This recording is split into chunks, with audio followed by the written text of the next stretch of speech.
சூரா அல் அன்கபூத் அத்தியாயம் 29. மொத்த வசனங்கள் 69. அளவற்ற அருளாளனும் நிகரற்ற அன்புடையோனுமாகிய அல்லாஹுவின் பெயரால். அலிஃப் லாம் மீம். நம்பிக்கை கொண்டோம் என்று கூறியதன் காரணமாக சோதிக்கப்படாமல் விடப்படுவார்கள் என மனிதர்கள் நினைத்து விட்டார்களா? அவர்களுக்கு முன் சென்றோரையும் சோதித்தோம். உண்மை பேசுவோரை அல்லாஹ் அறிவான், பொய்யர்களையும் அறிவான். தீமைகளை செய்தோர் நம்மை மிஞ்சி விடலாம் என்று நினைத்து விட்டார்களா? அவர்கள் அளிக்கும் தீர்ப்பு மிகவும் கெட்டது. யார் அல்லாஹுவின் சந்திப்பை எதிர்பார்க்கிறாரோ அதற்கான அல்லாஹுவின் காலக்கெடு வந்தே தீரும். அவன் செவியுறுபவன், அறிந்தவன். உழைப்பவர் தமக்காகவே உழைக்கிறார். அகிலத்தாரை விட்டும் அல்லாஹ் தேவைகளற்றவன். நம்பிக்கை கொண்டு நல்லறங்கள் செய்வோரின் தீமைகளை அவர்களை விட்டும் அழித்து விடுவோம். அவர்கள் செய்து கொண்டிருந்த நல்லவற்றுக்கு கூலி வழங்குவோம். தனது பெற்றோருக்கு நல்லுதவி செய்யுமாறு மனிதனுக்கு வலியுறுத்தியுள்ளோம். உனக்கு அறிவு இல்லாத ஒன்றை எனக்கு இணை கற்பிக்குமாறு அவ்விருவரும் உன்னை வற்புறுத்தினால் அவர்களுக்கு கட்டுப்படாதே.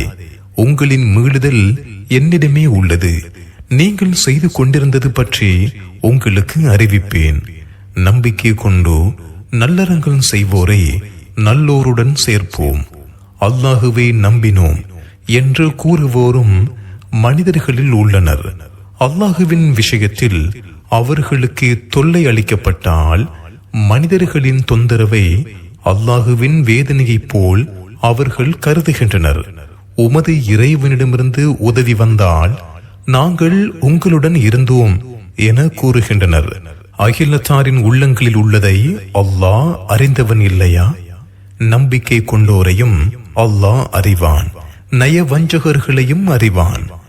எங்கள் வழியை பின்பற்றுங்கள், உங்கள் தவறுகளை நாங்கள் சுமந்து கொள்கிறோம் என்று ஏக இறைவனை மறுப்போர் நம்பிக்கை கொண்டோரிடம் கூறுகின்றனர். அவர்களின் குற்றங்களில் எதையும் இவர்கள் சுமப்போராக இல்லை.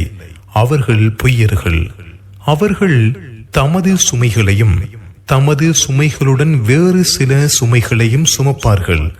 அவர்கள் இட்டுக்கட்டியது பற்றி கியாமத் நாளில் விசாரிக்கப்படுவார்கள். நூகை அவரது சமுதாயத்திடம் அனுப்பினோம். அவர்களுடன் 1000 ஆண்டுகளுக்கு 50 ஆண்டுகள் குறைவாக வசித்தார். அவர்கள் அநீதி இழைத்த நிலையில் அவர்களை பெருவெள்ளம் பிடித்து கொண்டது. அவரையும் கப்பலில் இருந்தோரையும் காப்பாற்றினோம். இதை அகிலத்தாருக்கு சான்றாக்கினோம். அல்லாஹுவை வணங்குங்கள், அவனுக்கே அஞ்சுங்கள். நீங்கள் அறிந்தால் இதுவே உங்களுக்கு சிறந்தது என்று இப்ராஹிம் தமது சமுதாயத்திடம் கூறியதை நினைவூட்டுவீராக. அல்லாஹுவை அன்றி நீங்கள் கற்பனையாக படைத்த சிலைகளையே வணங்குகிறீர்கள். அல்லாஹுவை அன்றி நீங்கள் யாரை வணங்குகிறீர்களோ அவர்கள் உங்களுக்கு செல்வம் வழங்க இயலாது. எனவே அல்லாஹுவிடமே செல்வத்தை தேடுங்கள், அவனையே வணங்குங்கள், அவனுக்கு நன்றி செலுத்துங்கள், அவனிடமே திரும்ப கொண்டு வரப்படுவீர்கள். நீங்கள் பொய்யென கருதினால் உங்களுக்கு முன் பல சமுதாயத்தினர் பொய்யென கருதியுள்ளனர். தெளிவாக எடுத்துச் சொல்வது தவிர தூதர் மீது வேறு கடமையில்லை. அல்லாஹ் முதலில் எவ்வாறு படைக்கிறான் என்பதை அவர்கள் அறியவில்லையா? பின்னர் மீண்டும் அதை உருவாக்குவான். இது அல்லாஹுவுக்கு எளிதானது. பூமியில் பயணம் செய்யுங்கள், அல்லாஹ் எவ்வாறு முதலில் படைத்தான் என்பதை கவனியுங்கள் என்று கூறுவீராக. பின்னர் அல்லாஹ் மற்றொரு தடவை உற்பத்தி செய்வான். அல்லாஹ் ஒவ்வொரு பொருளின் மீதும் ஆற்றலுடையவன். தான் நாடியோரை அவன் தண்டிப்பான், தான் நாடியோருக்கு அருள் புரிவான். அவனிடமே நீங்கள் கொண்டு செல்லப்படுவீர்கள். பூமியிலும் வானத்திலும் நீங்கள் இறைவனை வெல்வோர் அல்லர். அல்லாஹுவை அன்றி உங்களுக்கு பொறுப்பாளரோ உதவுபவரோ இல்லை. அல்லாஹுவின் வசனங்களையும் அவனது சந்திப்பையும் மறுப்போர் அல்லாஹுவாகிய எனது அருளில் நம்பிக்கை இழந்து விட்டனர். அவர்களுக்கு துன்புறுத்தும் வேதனை உண்டு. இவரை கொள்ளுங்கள் அல்லது தீயிட்டு பொசுக்குங்கள் என்று கூறியதை தவிர வேறு எதுவும் அவரது சமுதாயத்தின் பதிலாக இருக்கவில்லை. அவரை அல்லாஹ் நெருப்பிலிருந்து காப்பாற்றினான். நம்பிக்கை கொள்ளும் சமுதாயத்திற்கு இதில் பல சான்றுகள் உள்ளன. இவ்வுலக வாழ்வில் உங்களுக்கிடையே உள்ள நேசத்தின் காரணமாகவே அல்லாஹுவை அன்றி நீங்கள் சிலைகளை ஏற்படுத்தி இருக்கிறீர்கள். பின்னர் கியாமத் நாளில் உங்களில் ஒருவர் மற்றவரை மறுப்பார், உங்களில் ஒருவர் மற்றவரை சபிப்பார். உங்கள் தங்குமிடம் நரகமாகும். உங்களுக்கு உதவி செய்வோர் யாரும் இல்லை என்று அவர் கூறினார். அவரை லூத் நம்பினார். நான் இறைவனை நோக்கி ஹிஜ்ரத் செய்ய போகிறேன், அவன் மிகைத்தவன் ஞானமிக்கவன் என்று இப்ராஹிம் கூறினார். அவருக்கு இஸ்ஹாக்கையும் யாக்கூபையும் வழங்கினோம். அவரது வழித்தோன்றல்களில் நபி எனும் தகுதியையும் வேதத்தையும் வழங்கினோம். அவருக்கு அவரது கூலியை இவ்வுலகில் கொடுத்தோம். அவர் மறுமையிலும் நல்லோர்களில் இருப்பார். லூத்தையும் அனுப்பினோம். நீங்கள் வெட்கக்கேடான செயலை செய்கிறீர்கள். அகிலத்தாரில் உங்களுக்கு முன் யாரும் இதை செய்ததில்லை. சரியான வழியை துண்டித்துவிட்டு ஆண்களிடம் செல்கிறீர்களா? உங்கள் சபையில் அந்த வெறுக்கத்தக்க செயலை செய்கிறீர்களா என்று அவர் தமது சமுதாயத்துக்கு கூறிய போது, நீர் உண்மையாளராக இருந்தால் அல்லாஹுவின் வேதனையை கொண்டு வருவீராக என்று கூறியதை தவிர வேறு எதுவும் அவரது சமுதாயத்தின் பதிலாக இருக்கவில்லை. என் இறைவா, சீரழிக்கும் இந்த சமுதாயத்துக்கு எதிராக எனக்கு உதவுவாயாக என்று அவர் கூறினார். நமது தூதர்கள் இப்ராஹிமிடம் நற்செய்தியை கொண்டு வந்த போது அவ்வூரார் அநியாயக்காரர்களாக உள்ளனர், அவ்வூராரே நாங்கள் அழிக்கப் போகிறோம் என்றனர். அங்கே லூத் இருக்கிறாரே என்று அவர் கேட்டார். அங்குள்ளவர்களை நாங்கள் நன்றாக அறிவோம், அவரையும் அவரது குடும்பத்தாரையும் காப்பாற்றுவோம். அவரது மனைவியை தவிர அவள் அழிவோருடன் தங்கிவிடுவாள் என்றனர். நமது தூதர்கள் லூத்திடம் வந்தபோது அவர்களால் கவலைக்கும் மன நெருக்கடிக்கும் உள்ளானார். அதற்கு அவர்கள், நீர் பயப்படாதீர், கவலைப்படாதீர், உம்மையும் உமது குடும்பத்தினரையும் நாங்கள் காப்பாற்றுவோம். உமது மனைவியை தவிர அழிவோருடன் அவள் தங்கிவிடுவாள் என்றனர். அவர்கள் குற்றம் புரிந்ததால் அவ்வூரார் மீது வானிலிருந்து வேதனையை நாங்கள் இறக்கப் போகிறோம் என்றும் கூறினர். விளங்கும் சமுதாயத்திற்கு அங்கே தெளிவான சான்றை விட்டு வைத்துள்ளோம். மதியன் நகருக்கு அவர்களின் சகோதரர் ஷுஐபை அனுப்பினோம். என் சமுதாயமே, அல்லாஹுவை வணங்குங்கள், இறுதி நாளை நம்புங்கள், பூமியில் குழப்பம் விளைவித்து திரியாதீர்கள் என்று அவர் கூறினார். அவரை பொய்யரென கருதினர். அவர்களை பூகம்பம் தாக்கியது. காலையில் தமது வீடுகளில் வீழ்ந்து கிடந்தனர். ஆது மற்றும் சமுதாயத்தினரையும் அழித்தோம். அவர்களின் குடியிருப்புகளிலிருந்து இது உங்களுக்கு தெளிவாக தெரிகிறது. அவர்களது செயல்களை ஷைத்தான் அவர்களுக்கு அழகாக்கி காட்டினான். அவர்கள் அறிவுடையோராக இருந்த போதும் நல்வழியை விட்டும் அவர்களை தடுத்தான். காரூன், ஃபிர்ഔன், ஹாமான் ஆகியோரையும் அழித்தோம். அவர்களிடம் மூசா தெளிவான சான்றுகளை கொண்டு வந்தார். அவர்கள் பூமியில் அகந்தை கொண்டனர். அவர்கள் வெல்வோராக இருக்கவில்லை. ஒவ்வொருவரையும் அவரவரின் பாவத்துக்காக தண்டித்தோம். அவர்களில் சிலர் மீது கல்மழையை அனுப்பினோம். அவர்களில் வேறு சிலரை பெரும் சப்தம் தாக்கியது.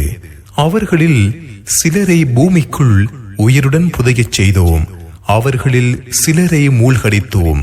அல்லாஹ் அவர்களுக்கு தீங்கிழைப்பவனாக இல்லை, மாறாக அவர்கள் தமக்கு தாமே தீங்கிழைத்தனர். அல்லாஹுவை அன்றி பாதுகாவலர்களை ஏற்படுத்திக் கொண்டோரின் உதாரணம் சிலந்தி பூச்சியை போன்றது. அது ஒரு வீட்டை அமைத்துக் கொண்டது. வீடுகளிலேயே சிலந்தியின் வீடுதான் மிகவும் பலவீனமானது. இதை அவர்கள் அறியக்கூடாதா? அல்லாஹுவை அன்றி அவர்கள் பிரார்த்திப்பவற்றை அல்லாஹ் அறிவான். அவன் மிகைத்தவன், ஞானமிக்கவன். இந்த முன்னுதாரணங்களை மக்களுக்காக கூறுகிறோம். அறிவுடையோரை தவிர மற்றவர்கள் இதை விளங்க மாட்டார்கள். வானங்களையும் பூமியையும் தக்க காரணத்துடன் அல்லாஹ் படைத்தான். நம்பிக்கை கொண்டோருக்கு இதில் தக்க சான்று இருக்கிறது. நபியே, வேதத்திலிருந்து உமக்கு அறிவிக்கப்படுவதை கூறுவீராக. தொழுகையை நிலைநாட்டுவீராக. தொழுகை வெட்கக்கேடான காரியங்களை விட்டும் தீமையை விட்டும் தடுக்கும். அல்லாஹுவை நினைப்பதே மிக பெரியது. நீங்கள் செய்பவற்றை அல்லாஹ் அறிவான். வேதமுடையோரில் அநீதி இழைத்தோரை தவிர மற்றவர்களிடம் அழகிய முறையில் தவிர வாதம் செய்யாதீர்கள். எங்களுக்கு அருளப்பட்டதையும் உங்களுக்கு அருளப்பட்டதையும் நம்புகிறோம். எங்கள் இறைவனும் உங்கள் இறைவனும் ஒருவனே, நாங்கள் அவனுக்கே கட்டுப்பட்டவர்கள் என்று கூறுங்கள். இவ்வாறே உமக்கு இவ்வேதத்தை அருளினோம். நாம் யாருக்கு வேதத்தை வழங்கினோமோ அவர்கள் இதை நம்புகின்றனர். வேதம் கொடுக்கப்படாத இவர்களிலும் இதை நம்புவோர் உள்ளனர். நம்மை மறுப்போரை தவிர வேறு எவரும் நமது வசனங்களை நிராகரிப்பதில்லை. நபியே, இதற்கு முன் எந்த வேதத்திலிருந்தும் நீர் வாசிப்பவராக இருந்ததில்லை. இனியும் உமது வலது கையால் அதை எழுதவும் மாட்டீர். அவ்வாறு இருந்திருந்தால் வீணர்கள் சந்தேகம் கொண்டிருப்பார்கள். மாறாக இவை தெளிவான வசனங்கள் கல்வி வழங்கப்பட்டோரின் உள்ளங்களில் இருக்கின்றன. அநீதி இழைத்தோரை தவிர வேறு எவரும் நமது வசனங்களை மறுக்க மாட்டார்கள். இவருக்கு இவரது இறைவனிடமிருந்து அற்புதங்கள் அருளப்படக்கூடாதா என்று கேட்கின்றனர். அற்புதங்கள் அல்லாஹுவிடமே உள்ளன. நான் தெளிவாக எச்சரிக்கை செய்பவன் மட்டுமே என்று நபியே கூறுவீராக. உமக்கு இவ்வேதத்தை நாம் அருளி அது அவர்களுக்கு கூறப்படுவது அவர்களுக்கு போதவில்லையா? நம்பிக்கை கொள்ளும் சமுதாயத்திற்கு இதில் அருளும் அறிவுரையும் உள்ளது. எனக்கும் உங்களுக்கும் இடையே அல்லாஹ் கண்காணிக்க போதுமானவன். அவன் வானங்களிலும் பூமியிலும் உள்ளதை அறிகிறான். வீணானதை நம்பி அல்லாஹுவை மறுப்போரே நட்டம் அடைந்தவர்கள் என்று கூறுவீராக. வேதனையை உம்மிடத்தில் அவசரமாக தேடுகின்றனர். நிர்ணயிக்கப்பட்ட காலக்கெடு இல்லாதிருந்தால் வேதனை அவர்களுக்கு வந்திருக்கும். அவர்கள் உணராத நிலையில் திடீரென அது அவர்களிடம் வரும். உம்மிடம் வேதனையை அவசரமாக தேடுகின்றனர். ஏக இறைவனை மறுப்போரை நரகம் சுற்றி வளைக்கும். அவர்களின் மேற்புறத்திலிருந்தும் கால்களுக்கு கீழே இருந்தும் அவர்களை வேதனை மூடிக்கொள்ளும் நாளில் நீங்கள் செய்து கொண்டிருந்ததை சுவையுங்கள் என்று இறைவன் கூறுவான். நம்பிக்கை கொண்ட எனது அடியார்களே, எனது பூமி விசாலமானது. என்னையே வணங்குங்கள். ஒவ்வொருவரும் மரணத்தை சுவைப்பவரே. பின்னர் நம்மிடமே திரும்ப கொண்டு வரப்படுவீர்கள். நம்பிக்கை கொண்டு நல்லறங்கள் செய்வோரை சொர்க்கத்தில் உள்ள மாளிகையில் குடியமர்த்துவோம். அவற்றின் கீழ்ப்பகுதியில் ஆறுகள் ஓடும். அதில் நிரந்தரமாக இருப்பார்கள். உழைத்தோரின் கூலி அழகானது. அவர்கள் பொறுமையை கடைபிடிப்பார்கள். தமது இறைவனையே சார்ந்திருப்பார்கள். எத்தனையோ உயிரினங்கள் தமது உணவை சுமந்து செல்வதில்லை. அல்லாஹுவே அவற்றுக்கும் உங்களுக்கும் உணவளிக்கிறான். அவன் செவியுறுபவன், அறிந்தவன். வானங்களையும் பூமியையும் படைத்தவனும் சூரியனையும் சந்திரனையும் தன் கட்டுப்பாட்டில் வைத்திருப்பவனும் யார் என்று அவர்களிடம் நீர் கேட்டால் அல்லாஹ் என்று கூறுவார்கள். அப்படியாயின் எவ்வாறு அவர்கள் திசை திருப்பப்படுகிறார்கள்? அல்லாஹ் தனது அடியார்களில் தான் நாடியோருக்கு செல்வத்தை தாராளமாக வழங்குகிறான். தான் நாடியோருக்கு அளவுடனும் வழங்குகிறான். அல்லாஹ் ஒவ்வொரு பொருளையும் அறிந்தவன். வானத்திலிருந்து தண்ணீரை இறக்கி பூமி செத்த பின் அதன் மூலம் அதற்கு உயிரூட்டுபவன் யார் என்று அவர்களிடம் நீர் கேட்டால் அல்லாஹ் என்றே கூறுவார்கள். அல்லாஹுவுக்கே புகழனைத்தும் என்று கூறுவீராக. மாறாக அவர்களில் அதிகமானோர் விளங்கிக் கொள்வதில்லை. இவ்வுலக வாழ்க்கை வீணும் விளையாட்டும் தவிர வேறில்லை. மறுமை வாழ்வுதான் வாழ்வாகும். அவர்கள் அறியக்கூடாதா?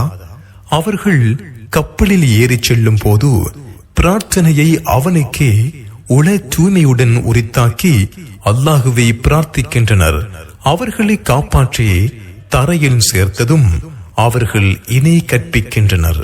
நாம் அவர்களுக்கு வழங்கியதை அவர்கள் மறுக்கட்டும், அனுபவிக்கட்டும், பின்னர் அறிந்து கொள்வார்கள். இவர்களை சுற்றியுள்ள மனிதர்கள் வாரிச் செல்லப்படும் நிலையில் இவர்களுக்கு அபயமளிக்கும் புனித தலத்தை நாம் ஏற்படுத்தி இருப்பதை அவர்கள் கவனிக்கவில்லையா? வீணானதை நம்பி அல்லாஹுவின் அருளுக்கு நன்றி மறக்கிறார்களா? அல்லாஹுவின் மீது பொய்யை இட்டு கட்டுபவனை விட அல்லது தன்னிடம் வந்த உண்மையை பொய்யென கருதியவனை விட அநீதி இழைத்தவன் யார்? ஏக இறைவனை மறுப்போருக்கு நரகத்தில் தங்குமிடம் இல்லையா? நம் விஷயத்தில் உழைப்போருக்கு நமது வழிகளை காட்டுவோம். நன்மை செய்வோருடன் அல்லாஹ் இருக்கிறான்.